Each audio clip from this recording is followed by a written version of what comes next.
Hi అండి, welcome to నాను creations. And మమత. ఈరోజు అయితే నేను పచ్చిమిర్చి అండ్ టమాటో పచ్చడి చేస్తున్నాను. చాలా అంటే చాలా బాగుంటుందండి. సింపుల్ అండ్ టేస్టీగా ఈజీగా ప్రిపేర్ చేసుకున్నాము.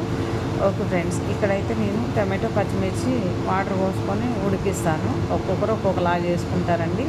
ఇందులో నేను పల్లీలు అయితే వేయట్లేదు అనమాట. పల్లీలు వేసుకోవచ్చు, గోంగూర వేసుకోవచ్చు, చింత చిగురు వేసుకోవచ్చు, చింతపండు వేసుకోవచ్చు, ఇంకేంటి దోసకాయ వేసుకొని చేసుకోవచ్చు, సోరకాయ వేసుకొని చేసుకోవచ్చు. రకరకాలుగా ఏది ఉంటే అది వేసుకొని మంచిగా చుక్కకూర ఇలాంటివన్నీ కూడా చేసుకొని పచ్చడి చేసుకొని తినేయచ్చు అని చాలా బాగుంటుంది.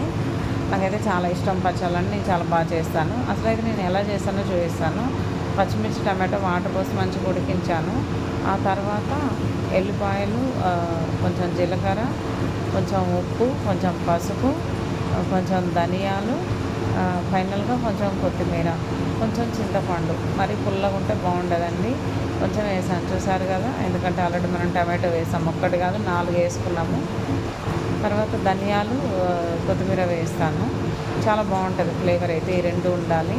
కొత్తిమీర లేకున్నా ధనియాలు అయితే కంపల్సరీగా ఉండాలండి. టేస్ట్ అనేది కంప్లీట్గా చేంజ్ అయిపోతుంది. దాంతో చాలా బాగుంటుంది. చూసారు కదా. కొంచెం బరకగా గ్రైండ్ చేసుకున్న తర్వాత ఫైనల్గా నేను ఆనియన్స్ ఇట్లా కట్ చేసుకొని వేసుకొని ఒక్కసారి తిప్పుదామండి. ఎంత బాగుంటుందో ఈ పచ్చడి అయితే. వేడివేడి అన్నంలో సూపర్ టేస్ట్. చపాతీ, ఇడ్లీ, దోశ అన్నిట్లోకి చాలా బాగుంటుంది. ఓకే, చూసారు కదా. ఈ పచ్చడి నచ్చినట్లయితే లైక్ చేయండి, షేర్ చేయండి, సబ్స్క్రైబ్ చేసుకోండి. బాయ్.